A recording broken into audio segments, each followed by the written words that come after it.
So, what's your favorite spread on the board for tonight, Garion?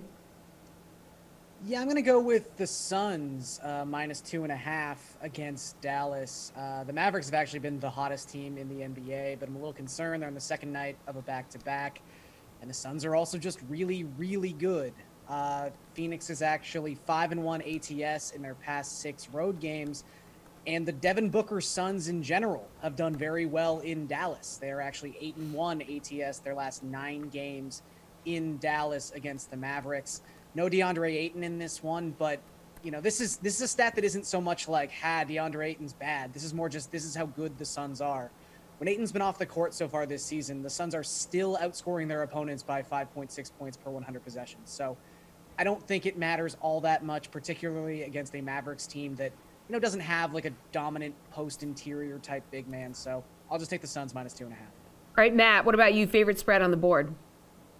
This is a perfect segue because Garion set up why the Mavericks are larger favorites than I think they should, or why the Suns are larger favorites than I think they should be, because I'm going to the opposite side of the same bet. I actually do think DeAndre Ayton matters a decent amount. And yeah, the Suns are still a really good team when he's not playing, but they've only had Bismack Biyombo as the backup center for 6 games now. He's coming off this massive stat line against the Spurs, but I think Biyombo is probably a pretty big downgrade. And the Suns are now giving him minutes over Jalen Smith. So, that situation alone, I think, is what creates the value with Dallas.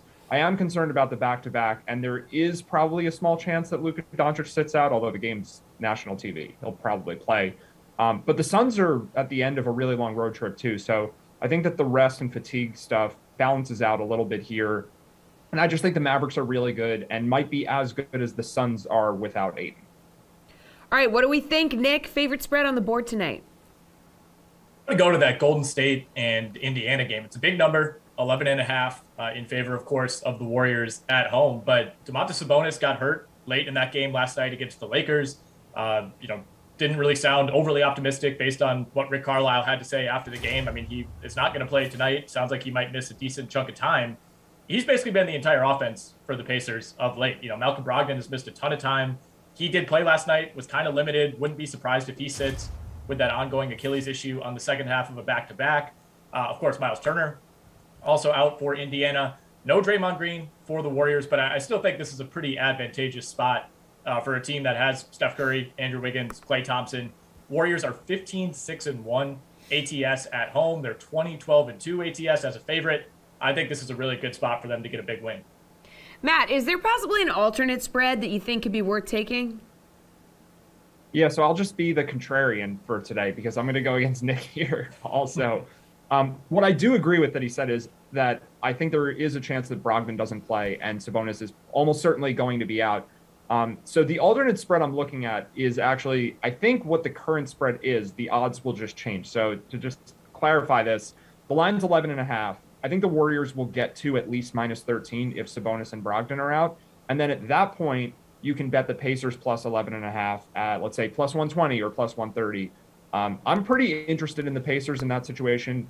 A lot of it has to do with the Warriors just being really thin right now. And the low-key injury that does matter here, I think, is Otto Porter Jr. being out for injury management. Jonathan Kuminga is really talented, but he's still raw. He's a rookie. I don't think he's particularly good yet. And him playing a ton of minutes, I think, makes the Warriors a decent amount worse. Obviously, no Draymond Green. So I think the Pacers do have a shot to cover. But, yeah, maybe wait on this one until we get more news. All right, Nick, alternate spread you think could be worth taking here? Well, if you look at the DK Sportsbook, there's literally like 50 options for every game. So basically name whatever number you want, and you're able to find it on DK. I think I'd bring Dallas up to something like, +6, +7. Then you're talking, -180, -200. Not fantastic value, but I'm not confident that Dallas can win this game. I'm confident they can keep it close. These guys have laid out reasonable, reasons for why Phoenix without DeAndre Ayton experiences a pretty big drop off at the 5. That Jalen Smith pick continues to look worse and worse. They're trying to find every excuse not to play a lottery pick from a couple of years ago. And Dallas has been, the hottest team in the league really over the last 10 or 12 games. Luka went for 40 last night. He looks really good. It looks like he's going to do his same thing we've seen the last couple of years where he looks bad for the first half of the season and then is like the best player in the league over the last 40 games. The biggest thing for me, though, is this is a major rest advantage for Phoenix. We have a really weird schedule all week, and it continues through the weekend. The Suns have not played since Monday, so they have a couple days off coming into this. The Mavs, of course, played late last night. I think that pushes me in favor of Phoenix, but I do think Dallas could keep it close. So I'm looking to push that number up to somewhere in the 6 to 8 range. +6, +7 Dallas. Garion, what do you think? Yeah, I'm going to kind of like middle what these guys were talking about in terms of the Golden State game. We've talked a lot the past week about how important Draymond Green is, and obviously Matt brought up the importance of someone like Otto Porter Jr. But I do think there's, like, in my mind, two scenarios here. Either you see a situation where Indiana is kind of able to keep this game close and they lose in like a valiant sort of backdoor effort kind of scenario, or I just think Golden State wins by like 35, because that's kind of what they do against these bad teams at home. I mean, when you look at their average scoring margin when they play at home this season, they're outscoring teams by 14.3 points per game. Second place in the NBA is Phoenix at 8.3 points. I mean, the difference between Golden State at home versus everyone else in terms of winning margin is just mind-boggling. So I think if you want to back Golden State, instead of just taking them at -11.5, or even if it gets up to -13, maybe look at like -17, -18. I mean, you might as well get like +180, +190 when you're looking at a Golden State blowout, because I think if you think they can beat them by 15, you might as well just take them to beat them by 20, because that's kind of the margin of victory they've been having at home so far this season. Nick, what's the total that you're most focused on? That Pacers-Warriors game has the highest total on the slate at 217.5. I like the under on that number. I think it's pretty favorable given the situation here. Like I said at the top, no Sabonis. It really, really impacts the Pacers offense. He has been their hub for most of the season, and that's only been exacerbated with Malcolm Brogdon's injuries of late. So again, if Malcolm Brogdon doesn't play in this game, then it's, I guess, the Karis LeVert show, possibly the O'Shea Brissett show. I think there's a pretty good chance this game is played in the 90s, at least on the Pacers side.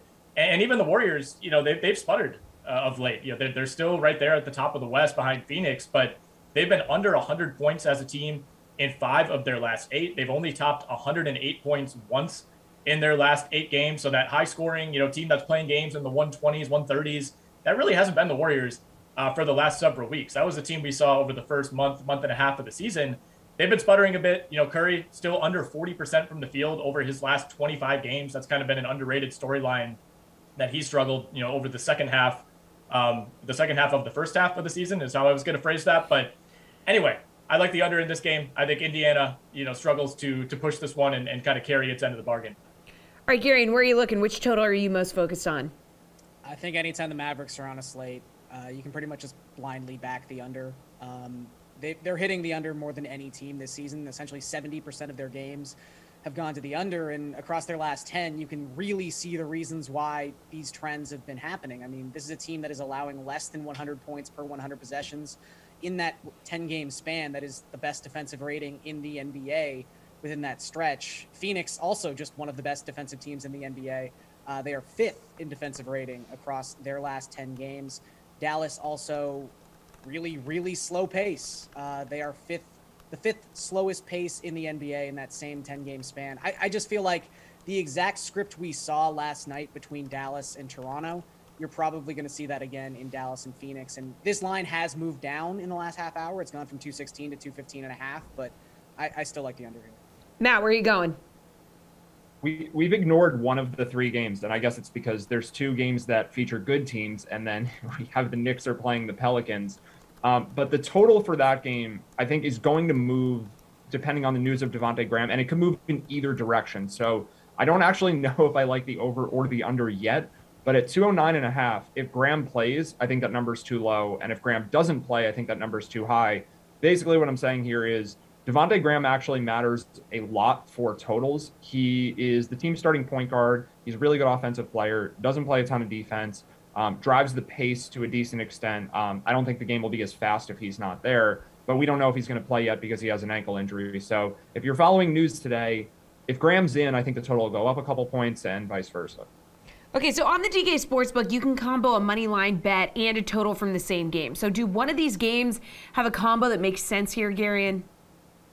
Well, I've talked about how I like Phoenix -2.5, and I like Phoenix to the under. So if you plop Phoenix on the money line and take the under in that Phoenix-Dallas game, it is plus 211 right now. So that is what I would say I would do at this point. All right, Matt, what do you think? Yeah, I'm leaning towards Graham not playing. So I mentioned Devontae Graham for the Pelicans with the over-under there. If you have a strong sense, like I kind of do, that Graham isn't going to suit up tonight, parlaying the Knicks money line with the under there, I think the Pelicans lose a lot offensively, and it's pretty reasonable that both of those things would come in if Graham isn't playing. Nick, where are you going? Give me that Golden State money line and then the under on 217.5. I feel like I've already laid out the case for both of these, but you're getting that at plus 120. I really like that under. So this is really solid value considering just the Golden State money line is minus 720. That's a pretty major swing. Golden State has gone under in almost 65% of its games this season. That's the second highest figure in the league. This is the direction I'm going to keep steering viewers. All right, let's wrap up by switching gears to DFS. So what's your favorite fantasy play on this short slate tonight, Matt? I'm going to look to the Pacers. We don't have confirmation that Domantas Sabonis is out yet, but it seems pretty likely considering what the team said about him last night, that his ankle injury could be pretty significant. Sounds like a guy who's not playing the second night of a back-to-back at very least. So the Pacers have two big men who I think we can look at. The one who interests me the most is O'Shea Brissett. I think they'll probably split center minutes between Goga Bitadze and Isaiah Jackson, but Brissett will likely play a lot of the game as the power forward. And at 3,900, this is a guy who last year saw his price go way up above that number, I think into the 7,000s, but somewhere around that range. And you have no Sabonis, you have no Miles Turner, and potentially no Malcolm Brogdon if the Pacers decide to hold him out of this one. This could be a really shorthanded team, so they're going to need someone to score. Obviously, they have Karis LeVert, who scored a lot of points last night against the Lakers, but that's not enough. They're going to need more guys than just LeVert to score, and I think Brissett's probably the guy that picks up the slack. All right, Nick, what do we think? Favorite fantasy play tonight? Yeah, I'm going to go in the same direction. I mean, LeVert at 7,900, I think makes a ton of sense. 3 straight games with at least 40 DraftKings points. Decent chance he's their number one option by far tonight. I had O'Shea Brissett as well, 3,900. I mean, maybe if you want to chance it on Goga Bitadze at 3,700, both of those guys could end up seeing big minutes with Turner and Sabonis out. And then even, I'll throw out Jonathan Kuminga as well. Probably going to be a pretty popular low-cost pivot here. People are going to look at the recent game logs, and for good reason. I mean, he's been over 20 DraftKings points in 5 straight now. Doesn't have the highest ceiling, and I agree with Matt that maybe he's not a great real-life player quite yet, but he's getting a ton of minutes. And if this one turns into a blowout, like I think it will, in favor of Golden State, he probably plays 30-plus minutes. All right, Garion, favorite fantasy play tonight? Yeah, I don't want to make too big a deal of $100, but it is absolute insanity that Steph Curry continues to be priced above Luka Doncic. Matt did point out there's a chance that Luka maybe sits in the second half of the back-to-back. He played 42 minutes last night. Luka famously not known for his conditioning, but I think he's probably going to end up playing. And if he doesn't, just, pivot to Jalen Brunson. It's a really easy pivot. But the fact that Doncic is at $10,400 tonight, I know it's the mechanics of a small slate. I know it's the mechanics of positioning. But this is the cheapest Doncic has been all season long. And he's coming off 2 games where he's essentially averaged 70 DraftKings points. And again, he's $100 cheaper than Steph Curry, who's shooting, as Nick said, about 25% from 3 across the last month. So I just don't understand what's happening here. You start your lineups with Luka, and then you find the value anywhere else.